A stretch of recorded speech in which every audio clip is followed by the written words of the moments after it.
stjórnkerfis- og lýðræðisráð, samanber 24. lið fundargerðar borgarráðs frá því 28. ágúst. Og þá tekur fyrstur til máls borgarfulltrúi Sóley Tómasdóttir.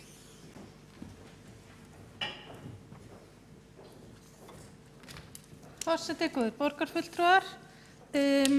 Á fundi borgarstjórnar þann 16. júní síðastliðinn var tillaga borgarfulltrúa Bjartrar framtíðar, Samfylkingarinnar, Pírata og Vinstri grænna að breyta nafni stjórnkerfisnefndar í stjórnkerfis- og lýðræðisráð samþykkt.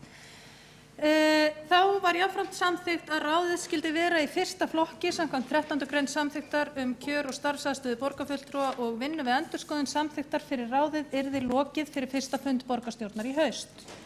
Samþykktin liggur nú fyrir í samræmi við þær ákvarðanir sem þegar hafa verið teknar. Þær hafa verið lagðar fyrir fund forsætisnefndar og borgarráðs sem hafa svo vísað þessu hingað til endanlegrar samþykktar og leggi til að samþykktin verði samþykkt. Það er kannski eðlilegt að taka það fram hér að næsti liður á dagskrá er í rauninni bara afleiðing af þessum tveimur breytingum sem við þurfum að samþykkja hér. Næsti liður mun ekki þarfnast samþykktar hér í borgarstjórn, hann er samþykktur í forsætisnefnd að afloknum þessum tveimur samþykktum hér, skilst mér. Já, samþykktum kjörin á næsta sem sagt. Fyrirgefðu, ég mun koma aftur hér upp þegar ég er búin að fara eins betur yfir þetta með skrifstofustjórnin, þá mun ég koma aftur upp og ræða þessi mál. En ég legg til að ný samþykkt fyrir stjórnkerfis- og lýðræðisráð verði samþykkt hér að daga. Svo skulum við sjá til með restina. Þá er borgarfulltrúi Sóley Tómasdóttir lokið máli sínu og þá er næstur á mælendaskrá borgarfulltrúi Júlíus Vífill Ingason.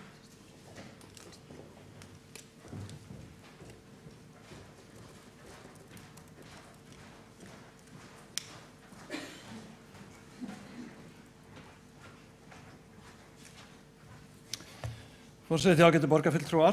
Ég ætla nú ekki að hafa þetta langt, myndi helst vilja hafa þetta örstutt, enda má sjá að það er komin einhver kvöldgalsi hér í suma borgarfulltrúa í hópi meirihlutans og rétt að reyna að halda einhverju alvöru hér inn á fundurum held ég.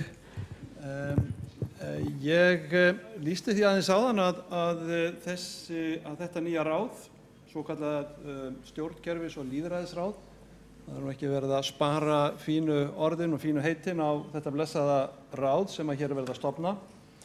Er auðvitað afleiðing ákveðinna kaupa, verslunar, sem við myndum kalla þetta hrossakaup, brúttmarkaður eða eitthvað annað slíkt, í framhaldi af samningaviðræðum og meirihluta viðræðum þessara 4 flokka sem nú hafa myndað meirihluta í borgarstjórn. Það er nú bara svo. Þetta mun verða dýrkeypt, en hversu dýrkeypt virðist enginn vita og enginn skipta sér að og enginn hafa áhyggjur af. Það eru engir útreikningar sem að liggja fyrir sem að segja okkur það, segja borgarbúum það til dæmis, hversu mikið þeir þurfa að greiða til þess að þessi meirihluti geti starfað með þeim loforðum sem að oddvitar flokkana hafa fengið völd og stöður. Og þetta er sem sagt þá 5. formaður, 4. formaður þinna stóru ráða í Reykjavík, þar sem að konur eru mjög undir. Merkilegu meirihluti sem að státar á jafnrétti en sem að gerir allt annað en hann predikar. Það er mjög merkilegt. Ég ætla eiginlega ekki að hafa þetta mikið lengra. Ég ætla að lesa bókun með leyfi forseta sem er bókun borgarfulltrúa Sjálfstæðisflokksins og hún er svona. Borgarfulltrúar Sjálfstæðisflokks mótmæla því að stjórnkerfi borgarinnar sé blásið út í þeim tilgangi að skapa nýjar stöður fyrir stjórnmálamenn. Nýr meirihluti Samfylkingar, Bjartrar framtíðar, Vinstri grænna og Pírata lítur á það sem forgangsverkefni í upphafi kjörtímabils að búa til nýja valdastóla fyrir sitt fólk. Tilgangur hins nýja ráðs, sem ber heiti stjórnkerfis- og lýðræðisráð, er vægast sagt óljós. Enginn undirbúningur býr að baki nýju ráði. Stjórnkerfisnefnd borgarinnar hefur til dæmis engu áliti skilað og enginn innan eða utan borgarkerfisins hefur verið spurður álits. Engir ráðgjafar og stjórnsýslufræðingar hafa verið fengnir til að skoða þetta mál og leggja mat á þessar breytingar. Engar kostnaðaráætlanir liggja fyrir þegar borgarráðsfulltrúar Sjálfstæðisflokksins lögðu fram fyrirspurn í borgarráði þann kostnað sem fylgir því að stofna þetta nýja ráð innan borgarkerfisins var óskað eftir fresti til að svara því. vegna þess að þær tölur liggja einfaldlega ekki fyrir og virðist ekki skipta neinu máli. Stofnun hins nýja ráðs er að öllu leyti ófagleg og óþörf. Hún lýsir viðhorfum stjórnmálamanna sem telja að kerfið sé fyrir sig til að skipta og versla með sín á milli. Þá er borgarfulltrúi Júlíus Vífill Ingvarsson lokið máli sínu, einnig lokið við það að lesa upp bókun Sjálfstæðisflokksins undir þessum dagskrárlið. Þá er næstur á mælendaskrá Halldór Auðar Svansson.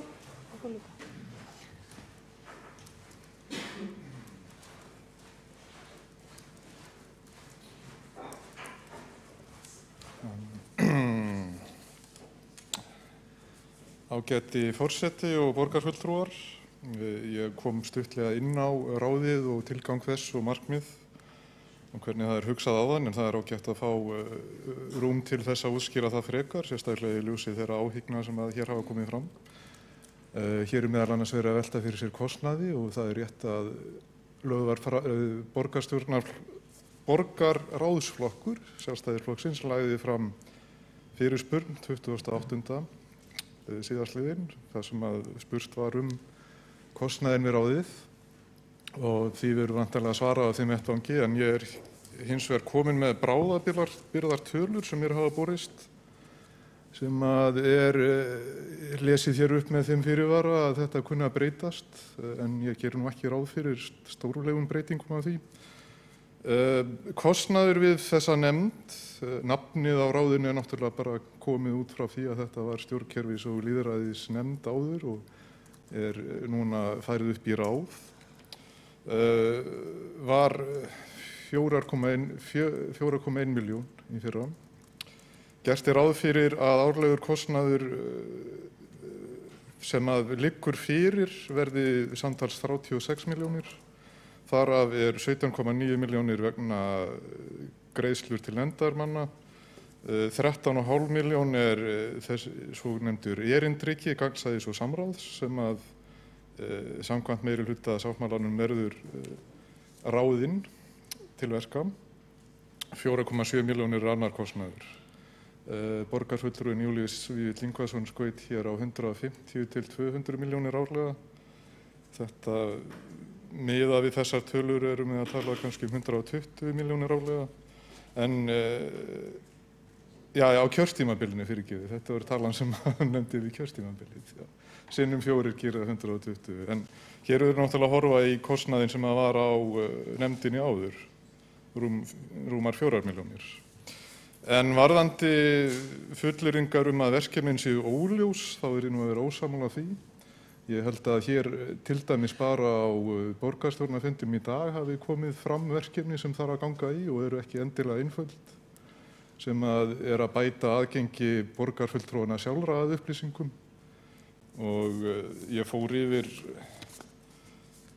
setti fram sjálfur áfangaskýrslu sem ég ákvað að birta opinberlega á bloggsvæði mínu á eyjunni, sem að kann kannski að vera frekar óformlegur birtingarvettvangur, en þetta mun líka birtast á vefsvæði ráðsins þegar það er komið upp. Þetta getur fólk glöggvað sig á og ég get sent þeim eintak sem að hafa áhuga á því. Þar segir meðal annars, með leyfi forseta: Gagnsæi er nauðsynleg forsenda lýðræðislegrar þátttöku og hornsteinn þess að gera almenningi mögulegt að hafa einhvers konar aðkomu að stjórnsýslunni. Manneskja sem ekki er upplýst hvernig stjórnsýslan virkar og hvað fram fer þar, getur eðli málsins samkvæmt ekki tekið þátt í því. Með því að allir séu með sömu hlutlausu upplýsingar við hendina skapast betri forsendur fyrir efnislegum umræðum mál sem brenna á fólki og eftir atvikum þáttaka almennings í ákvarðanatöku. Ljóst er að innan stjórnsýslunar er ágætur vilji til þess að auka gagnsæi og reynslan af því að halda úti embætti umboðsmanns borgarbúa hefur til að mynda sýnt að algengt er að kvartað sé yfir misvísandi upplýsingagjöf eða hreinum skorti á henni. Kostirnir við aukið gagnsæi eru margir og praktískir. Betra aðgengi að upplýsingum leiðir til aukinnar skilvirkni, bæði innan stjórnsýslunar og utan. Minni tími fer í að leita gögn uppi og samræma þær upplýsingar sem fólk hefur í höndunum. Aðstöðumunur mismunandi aðila minnkar í kjölfarið, þar sem sumir eiga auðveldar með að bera sig eftir upplýsingum en aðrir. Beinast liggur við að notast við vefinn til að koma gögnum sem til staðar eru hjá borginni út til almennings á aðgengilegan hátt. Þróunin í upplýsingatækninni undanfarin ár síðan í þá átt að vefkerfi eru notuð innan húss. Miðlægar veflausnir sem nýtast bæði starfsfólki og almenningi eru því rökrétt leið til að útfæra aukið gagnsæi gagna. Og þessu fylgir vissulega vinna og kostnaður og þetta er einungis eitt vissulega stórt verkefni sem fyrir liggur að vinna í samvinnu og samráði á þar til bærum vettvangi, þar sem ábyrgðin er skýr og sá erindreki svonefndur gagnsæis og þátttöku mun bera ábyrgð á því eins og fram hefur komið að meðal annars að taka við ábendingum það sem betur mætti fara í aðgengi að upplýsingum bæði innan húss og utan, móta stefni í þeim efnum og fylgja eftir.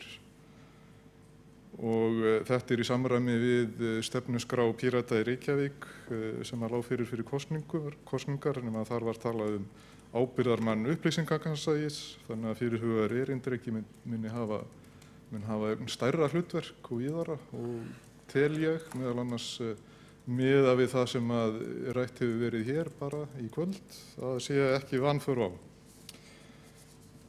Og varðandi hrossakaup, þá eru þetta vissulega hrossakaup en þetta eru hrossakaup hugmyndir og hugmyndafræði og áherslur sem að talið var rétt að útfæra meðal annars með þessum hætti, að færa þetta ráð upp í fyrsta flokk og það hefur svo það komið fram engan fjárhagslegan ávinning fyrir mig umfram það sem að ég hefði áður. Þetta er staða sem að ég hyggst gegna, setja í vinnu af heilindum og krafti en þigg mjög vel aðhald í þeim efnum og hugmyndir, samráð og hvaða nöfnum sem því má gefa. Takk fyrir. Þá hefur borgarfulltrúi Halldór Auðar Svansson lokið máli sínu. Þá hefur borgarfulltrúi Júlíus Víll Ingvason óskað eftir því að veita andsvar við ræðu borgarfulltrúans.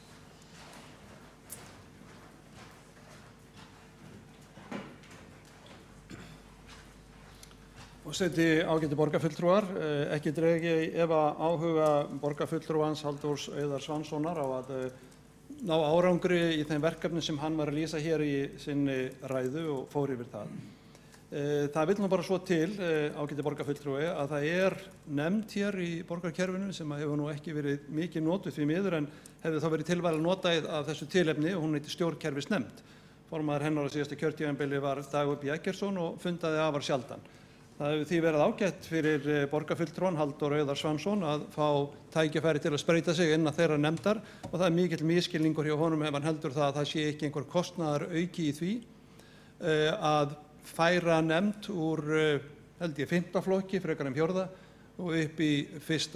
flokk. Fyrir utan það að þessar tölur sem að borgarfulltrúan fór yfir varðandi kostnaðinn sem að sýna nú bara einfaldlega það, ég hef nú sennilega verið bara nokkuð hóvar í minni áætlun það hvað þetta væri mikill kostnaður á kjörtímabilinu.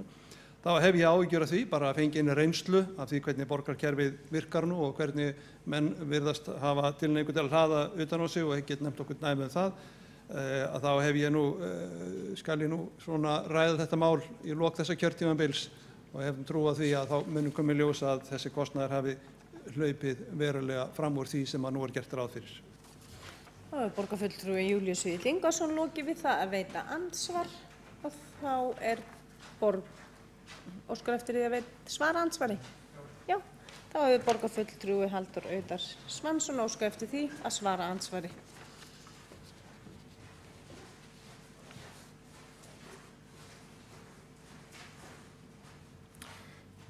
Ágæti forseti og borgarfulltrúar, hann umræddur borgarstjóri Dagur B. Eggertsson getur sennilega svarað því ágætlega sjálfur en það er minn skilningur að stjórnkerfisnefnd sé það sama og stjórnkerfis- og lýðræðisnefnd sem að er einmitt sú nefnd sem að er verið að færa upp flokk og eins og ég hef rakið þá er meiningin með því að færa þetta í hærri forgang í samræmi við málefna áherslur meirihlutans.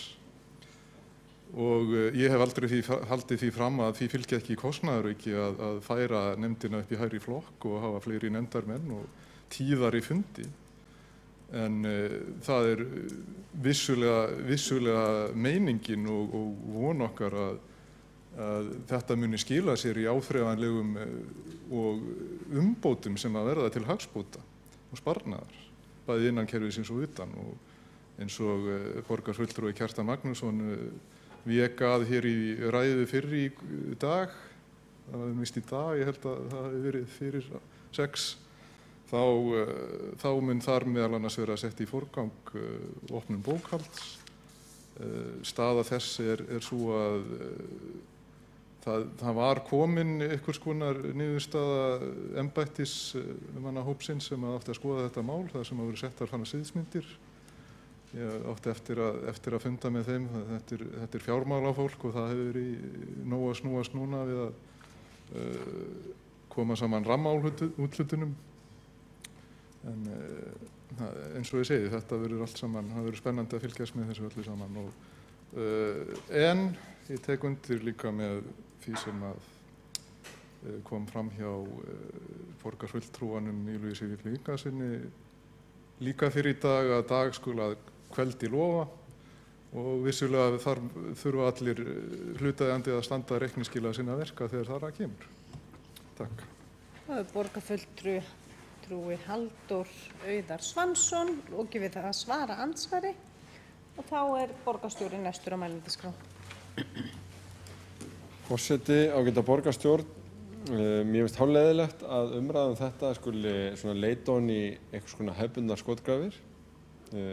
Satt að segja, ég held að tilefnið til þess sé lítið. Það er regla frekar en hitt að þegar stjórnkerfisnefnd hefur tekist á hendur óvenju mikil verkefni, að þá hefur hún verið hækkað flokk. Þannig var stjórnkerfisnefnd hækkuð í fyrsta flokki í launum kjörtímabilið 2002-2006, sem var fyrra kjörtímabili sem ég fór fyrir þeirri nefnd, og þá var hún einmitt að fjalla hverfamálin, þá var hún að útfæra hlutverk í þjónustunni og hafði mjög mikið undir, var að móta sín á upplýsingamiðlun, samráð og þátttöku og fleira. Það var eins og var ekki á síðasta kjörtímabili þegar að nefndin hafði fá og afmarkaðri verkefni. Fyrst og fremst að sameina svið og nefndir og einfalda stjórnsýsluna, fækka beinum undirmönnum borgarstjóra helming eins og við gerðum þá. En þegar því var lokið, þeim svona komin í gegnum þann skap, þá fundaði hún minna, og þannig á það bara að vera. Enda gaf ekki tilefni til þess að ætla að stjórnkerfisnefnd á síðasta kjörtímabili yrði ein aktífasta nefndin þá, en núna á hún að vera það. Undir forystu borgarfulltrúans Halldórs Auðar Svanssonar, og þess vegna er uppleggið svona. Þá styrkja nefndina, það fá allir flokkar aðkomu að henni, og hún er færð upp í launum í takt við verkefni sín.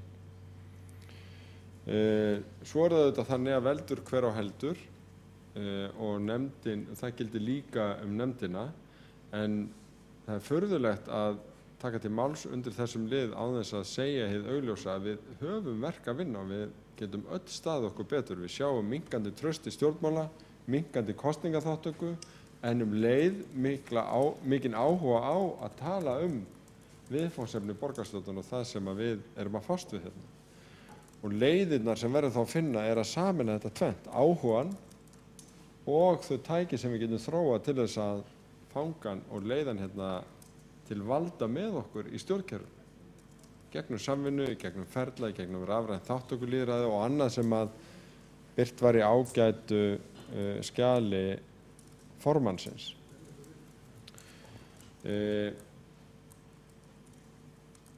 Mér fannst ágætt hjá Halldóri Auðar Svanssyni borgarfulltrúa að taka bara undir að þetta verði hrossakaup.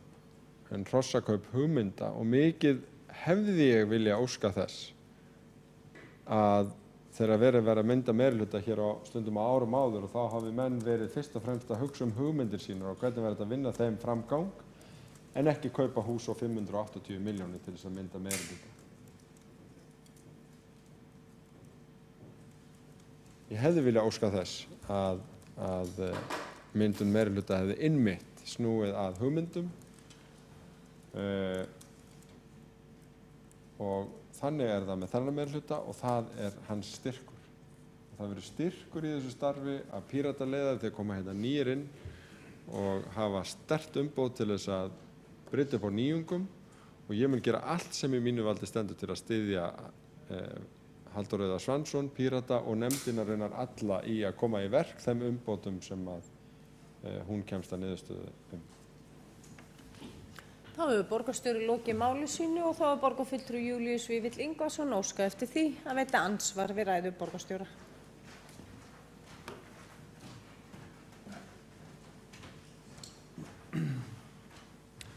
Forseti, ágætu borgarfulltrúar. Ég ætlaði nú ekki að fara að blanda mér inn í þessa umræðu Laugaveg 46 en hún hefur borgarstjóri gert það svo oft í kvöld og gert það með svo leiðilegum hætti, svona skotgrafa hernaður einhver svona gamaldags pólitískar stellingar sem ég hef engan áhuga á, hef ekki gaman af, en einhvað síður þá eiginlega verður maður að benda á augljósa. Maður verður að benda á það hvað borgarstjórinn Dagur Bjargason ætlaði að gera þegar hann var borgarfulltrúi árið 2002. Hvaða byggingu var það sem hann hugðist styðja að yrði byggð og sett upp á Laugavegi?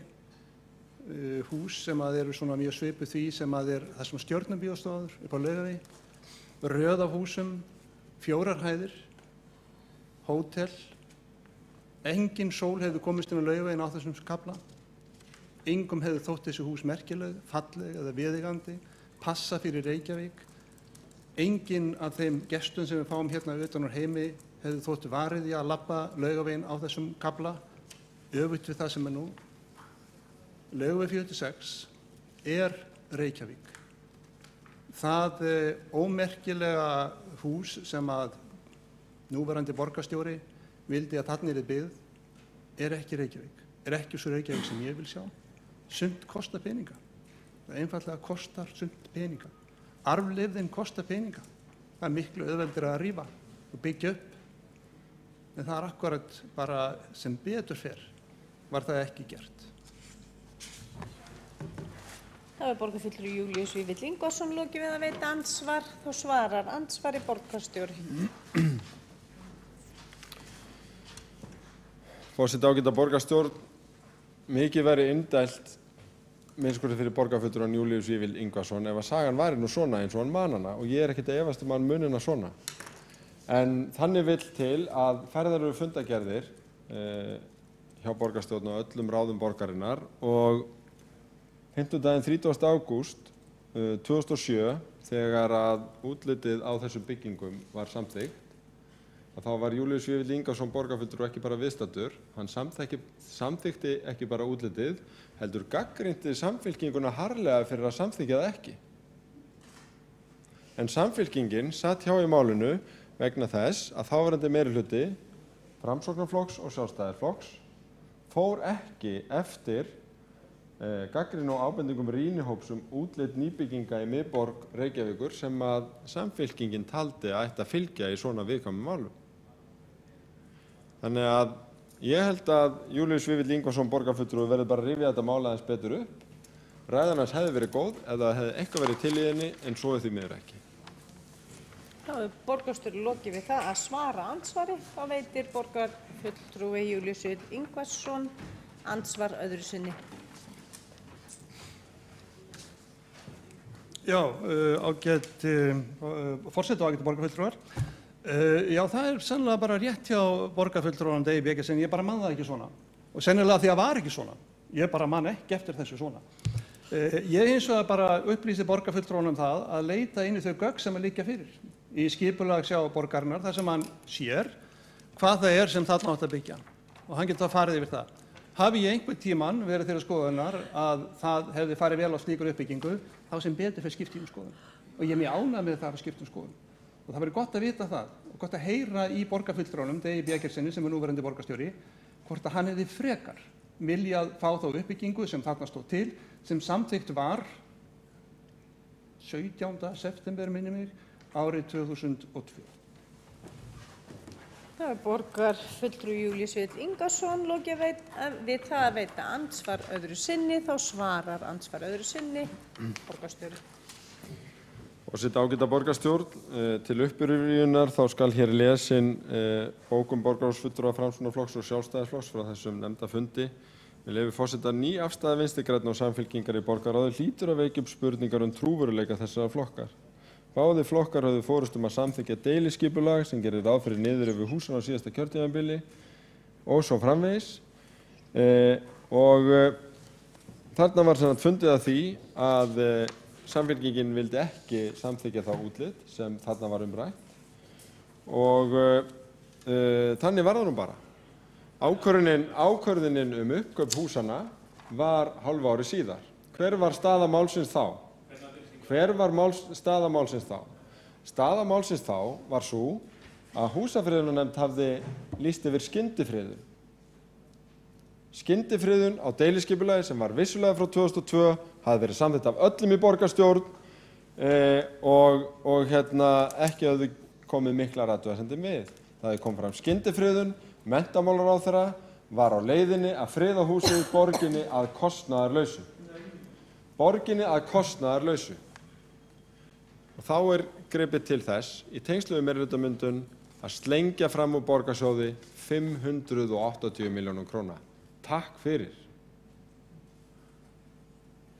Eftir að menn höfðu hafnað tillögum að kaupa húsin örfáum mánuðum áður, eftir að menn höfðu fundið að því að standa einir að útliti þessara bygginga, því að þetta varðaði ekkert útlit byggingarna, þetta varðaði ekkert það að borgarfulltrúi Júlíus Vífill Ingvarsson eða borgarfulltrúi Kjartan Magnússon eða borgarfulltrúi Vilhjálmur Þ. Vilhjálmsson eða borgarfulltrúi Hanna Birna Kristjánsdóttir hefðu skipt skoðun og tekið upp sín Ólafs F. Magnússonar borgarfulltrúa á þessi hús. Nei, þetta varðaði það að þeir voru að gera samning að gera Ólaf F. Magnússon borgarfulltrúa að Ólaf F. Magnússoni borgarstjóra og reiddu fram 580 milljónir af peningum annarra til þess að gera. Þá hefur borgarstjóri lokið við það að svara andsvari öðru sinni og þá borgarfulltrúi Sóley Tómasdóttir næst á mælendaskrá.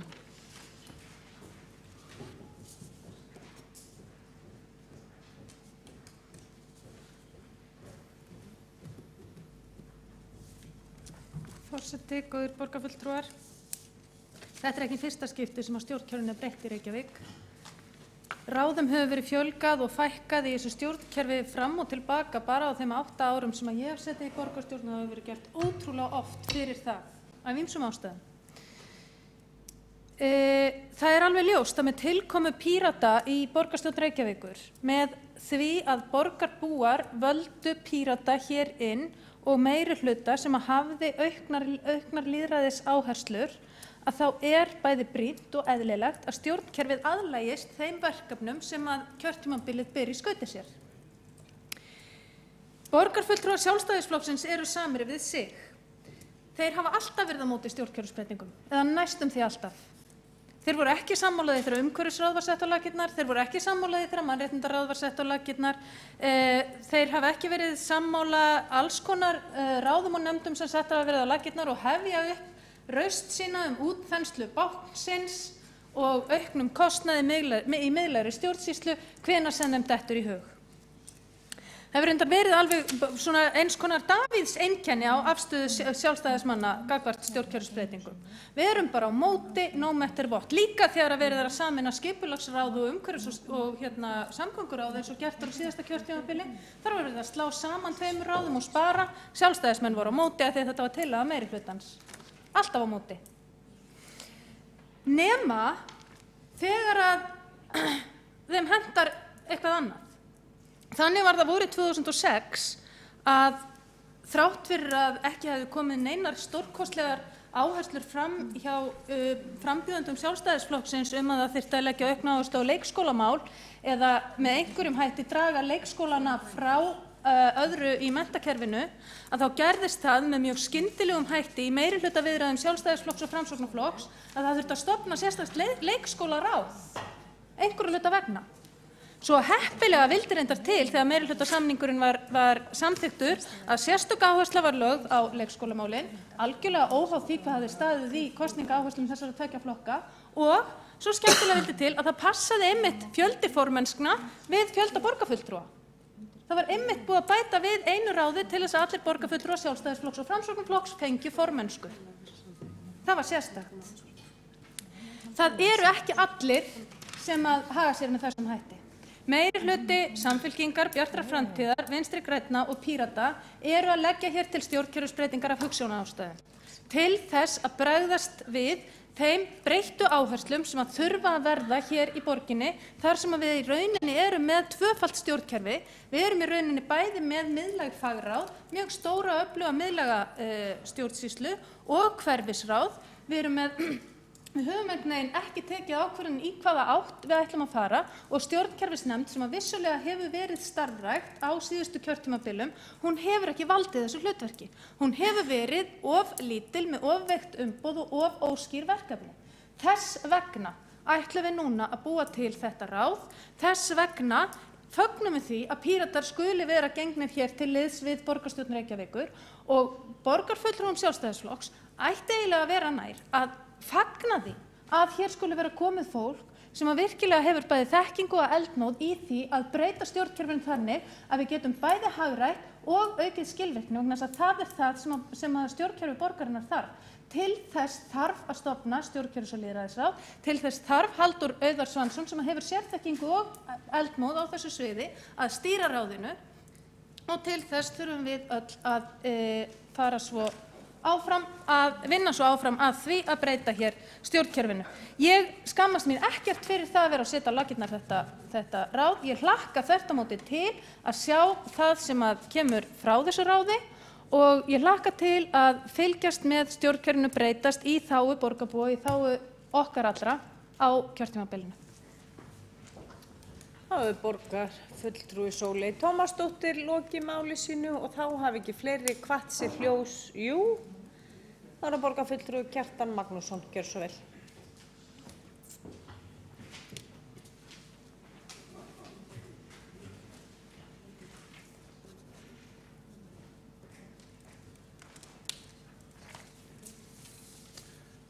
Forseti, góðir borgarfulltrúar. Mér langar bara til að byrja á því að hrósa Halldóri Auðari Svanssyni fyrir rauninni bara viðurkenna að hér hafi verið hrossakaup að ræða og eða einhvers konar niðurstöðu í tengslu við myndun nýs meirihluta í borgarstjórn.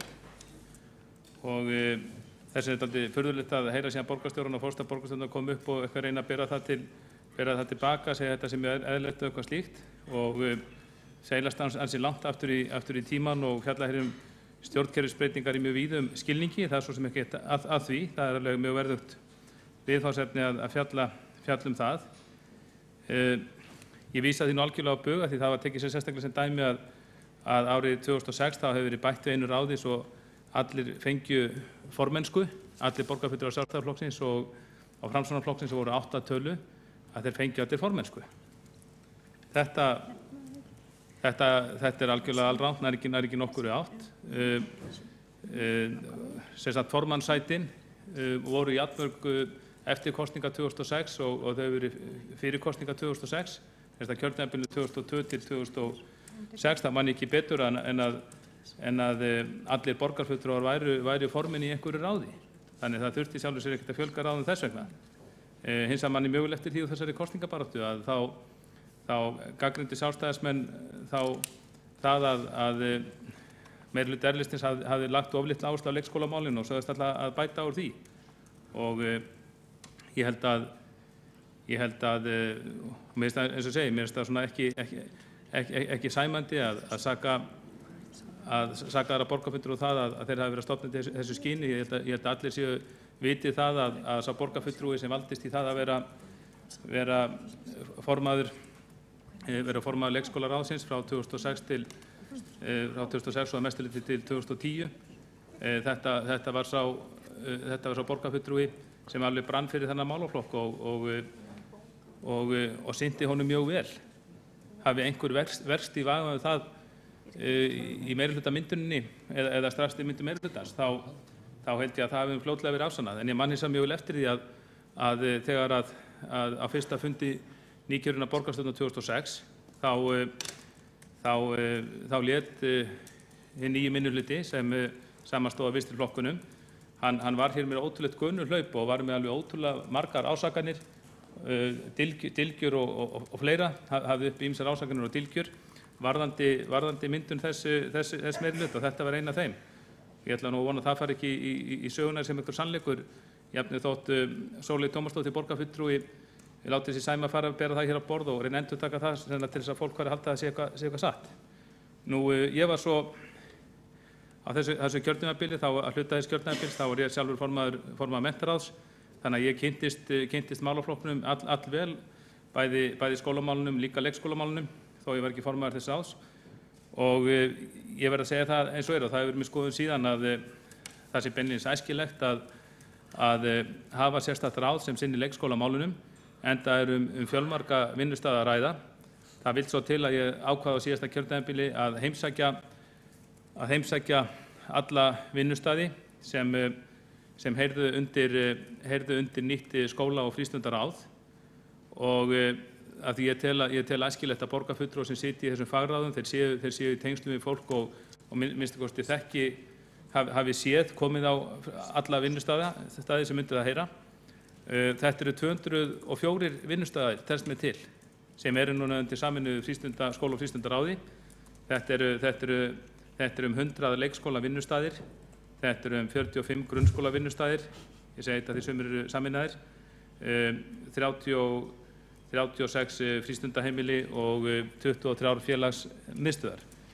Ég held að það sýni, ég held að svo ólga og þau leiðindi sem voru í gangi hérna síðasta kjörtímabili í fjölmörgum skólum og leikskólum borgarinnar og ekki ennþá séð fyrir endan á. Ég held að það sýni að þetta var mjög misráðið að sameina þetta allt undir eitt ráð. Ég leyfi mér að fullyrða að það sé mjög erfitt fyrir kjörna fulltrúi í þessu ráði að hafa svona æskilega yfirsýn yfir alla þessa málaflokka, leikskólamálin, grunnskólamálin, frístundamálin, félagsmiðstöðvarmálin. Ég held að það sé mjög erfitt. Mér finnst margir af okkar ágætu embættismönnum ekki heldur hafa nægilega yfirsýn og sem ég tel æskilegt í slíku tilvikum og lágu þeim hverju sem vill. Þetta eru eins og ég segja rúmlega 200 vinnustaðir og þetta eru tæplega 40 milljarðar sem þarna sýsla með og þetta er svona heila súperráð í okkar rekstri og við sjáum það að þarna verði hægt að standa betur að verki. Nú, almennt stjórnsýslu breytingarnar og það var ánægjulegt að Dagur B. Eggertsson borgarstjóri, hann fór svona yfir söguna eins og hann sá hana. Hann sér hana auðvitað með sínum augum, en ég held að það sé nú bara þannig að menn verða viðurkennt að við höfum að sjá það af lestri ársreikninga borgarinnar að frá því að hann settist í stjórnkerfisnefnd sennilega 2002 og satt þar í langan tíma, 2 kjörtímabil held ég alveg, að allar eða minnst kosti langflestar þær breytingar sem hann beitti sér fyrir þær áttu þátt í því að kostnaður við stjórnkerfið óx á stundum alveg stjórnlaust. Við sjáum það bara, kostnaður við stjórnkerfið okkar orðinn allt of mikill. Auðvitað sér maður kannski ekki mikinn mun frá ári til árs, en ef maður ber þetta saman svona 4-5 ára fresti, þá sjáum við það að þær breytingar sem hafa verið innleiddar undir hans stjórn, þegar hann stýrði í stjórnkerfisnefndinni, þær eru ekki til þess að straumlínulaga báknið og ekki til þess að draga úr bákninu, heldur þvert á móti til þess að auka kostnað í því og gera það flóknara. Þið hafið örugglega eins og ég borgarfulltrúar og góðir fengið margar ábendingar og kvartanir utan úr bæ yfir bara alls konar nafnabreytingum á ráðum og sviðum og embættum. Ég skilst að það kom ennþá bréf til borgarinnar sem stíluð á umferðarnefnd sem lögð niður fyrir löngu og auðvitað er enginn að segja að þetta eigi að vera óumbreytanlegt og auðvitað þarf að breyta kerfinu þannig að það þjóni betur fólkinu, en það er líka einhver stöðuleiki í kerfinu er æskilegur. Þannig að borgarar sem kannski þurfa ekki að leita hingað á náðir kerfisins á hverjum degi vegna úrlausna mála. Þeir hafi svona hugmynd hvað mér að ræða. Bara svo maður takir sem dæmi, þá er orðið borgarverkfræðingur og gatnamálastjóri. Þetta voru með lýsandi heiti fyrir því, mjög gagnsæ heiti fyrir það hvað þeir sem gengdu þessum embættum, hvað þeir gerðu. Og fólk vissi nokkurn veginn hvert átt að leita. Eitt af eitt af því leiðilegast eða svona versta sem var gert í þessu kerfi. Það var grautað í öllum þessum nöfnum. Ég held að í sjálfu þessu auðvitað alltaf nauðsynlegt að breyta kerfinu jafnt og þétt, þannig að það þjóni betur.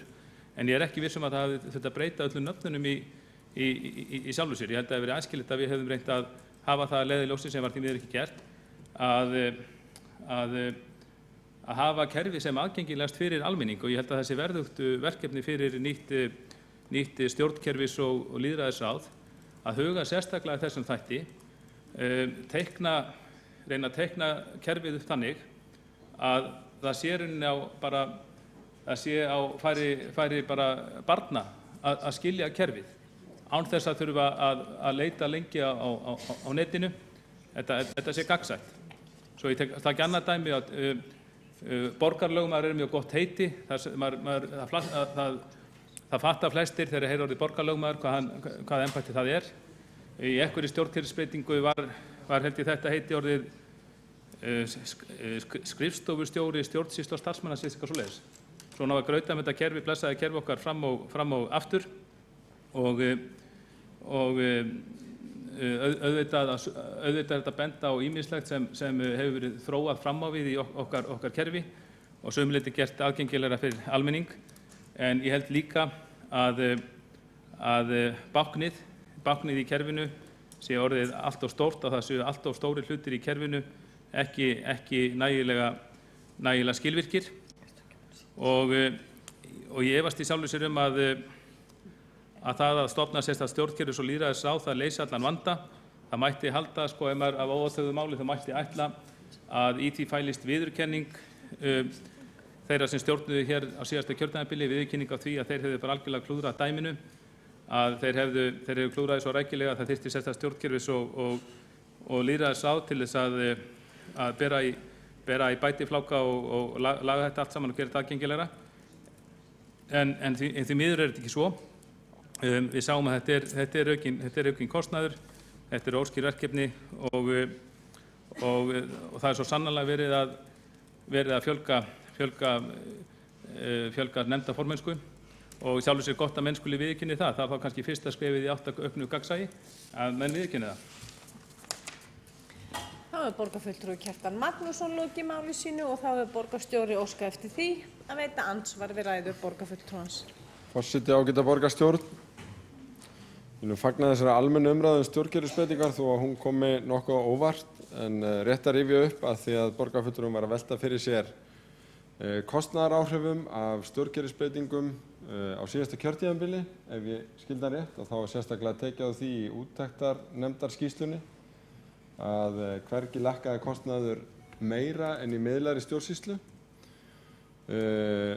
á þessum síðustu árum, og það má án efa meðal annars rekja til þess að beinum undirmönnum borgarstjóra var fækkað helming. Við slóum saman sviðum, við slóum saman nefndum og vorum að taka heilmikið til í þessu. Það er hægt að gera miklu betur grein fyrir því ef að áhugi er fyrir hendi, og sömu sögu var að segja af árunum 2002 til 2006. Ég veit ekki hvað borgarfulltrúinn hefur eiginlega fyrir sér, þar sem hann vísar óljós til ársreikninga, eitthvað hafi blásið út vegna þess að þvert á móti þá var þetta allt saman tekið út mjög faglega á sínu tíma og stóðst ekki bara skoðun heldur hafði reynst vel.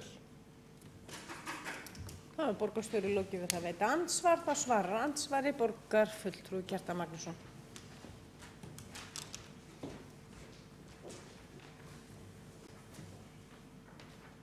Já, forseti, góða borgarfulltrúar, ég þakka borgarstjóra fyrir svarið, og ég var nú svona almennt að vísa í þetta á löngu tímabili frá árinu 2002, og ég held að enginn reynir nú að neita því sem þekkir ásetninga borgarinnar að sama hvernig á litið að kostnaður við stjórnkerfi hefur hækkað mjög verulega á þessu tímabili, og þá ekki síst vegna þess, bara eins og nefnilegt dæmi, bara það var að sömuleyti var búið hérna til með stofnun þjónustumiðstöðvanna, það var búið hér til rauninni viðbótarlag farið í þessar breytingar án þess að kostnaður lækkaði á móti annar staðar. Þetta var nú bara sýnt fram á svart og hvítt á sínum tíma. Nú í þessari ágættu úttektarskýrslu sem borgarstjóri vitnaði til sem kom á síðasta kjörtímabili, þá kemur nú fram þetta er nú flestu liti mjög góð skýrsla, og þar kemur fram margháttuð gagnrýni á stjórnkerfi hér í borginni. en ég man ekki einmitt betur en að það standi sérstaklega að það sé farið yfir þessar skipulagsbreytingar sem eru gerðar á síðasta kjörtímabili og það standi einmitt að skipulagsbreytingar hafi verið gerðar án þess að séð verði að það hafi leitt til lækkunar kostnaðar. Þá er borgarfulltrúi Kjartan Magnússon lokið við það að svara andsvari. Þá veitir andsvar öðru sinni borgarstjóri. Forseti ágæta borgarstjórn, það er sérstök tafla sem að sýnu þróun í miðlægum kostnaði og ef að mig misminnir ekki þá lækkaði hann úr rúmum 2.000 milljónum eða tæpum 2,1 milljarði í rúmlega 1.600 milljónir sem er 20-25% lækkun og það er tölu talið sínu máli. Ég held að borgarfulltrúinn sé að vísa til texta sem að veka því að stjórnkerfisbreytingar hefði verið það örar á tímabilinu sem úttektin tók yfir að ekki verið hægt að slá því föstu að þær hefðu allar náð tilgangi sín. Það voru gagnrýnisorðin sem var þarna og sjálfsagt að taka það til sín en það á ekki að draga úr okkur í því að gera lýðræðisumbætur á þessu kjörtímabili. Borgarstjóri lokið við það að veita andsvar öðru sinni. Þá svarar andsvar öðru sinni borgarfulltrúi Kjartan Magnússon. Forseti góðir borgarfulltrúar, ég tel nú bara sjálfst að við skoðum þetta betur. Þetta minnst las ég út í skýrslunni að það var ekki séð að þetta hefði leitt til lækkunar kostnaðar. Auðvitað má taka einhverja afmarkaða liði út og sjá að þar hafi kostnaðar lækkað en svo kannski svo við kostnaðar eitthvað hækka annars þar á móti. Dæmið það er til dæmis það sem borgarstjóri nefndi eða einhver annar hér í dag að skipulagsbreytingar á skrifstofu borgarstjóra hefðu leitt til lækkunar eða sett beinum undirmönnum borgarstjóra hefði fækkað helming og ég held að það sé rétt í sjálfu sér. Það var svolítið reynt að sauma nýtt stjórnkerfi utan blessaðan borgarstjórann síðasta kjörtímabili en var fólkinu sagt upp, sparaðist ykkur kostnaður? Nei. Þetta fólk fór bara annar staðar til starfa, kannski skilgreindir yfirstjórnendur breyttust í millistjórnendur og þetta fór ekkert inn á milli laga. Þannig að heildarkostnaðurinn lækkaði ekki neitt, þó það væri hægt að draga út einhver einstök lög eða einstaka vinnustaði, einstaka skrifstofur og setja það upp í töflu og sýna svona með svona grafískri töflu skapandi skrifum að kostnaður hefur lækkað. En ég hygg að þegar við lítum á þetta í heild þá sjáum við að kostnaður við stjórnkerfi í heild, það lækkaði ekki á síðasta kjörtímabili. Þá er borgarfulltrúi Kjartan Magnússon lokið við það að svara andsvari öðru sinni. Þá hafa ekki fleiri hvatt til hljóðs undir þessum dagskrárlið og telst umræðu lokið. Við berum upp samþykkt fyrir stjórnkerfis- og lýðræðisráð samanber 24. lið fundargerðar borgarráðs 28. ágúst. Þeir borgarfulltrúar sem samþykkja það vilja gefa merki. Einhver á móti? Það er samþykkt með 9 atkvæðum gegn 5 og fulltrúar meirihlutans boða bókun undir þessum dagskrárlið eða hvað? Já, flott. Þá förum við í 8. mál. Breytingar á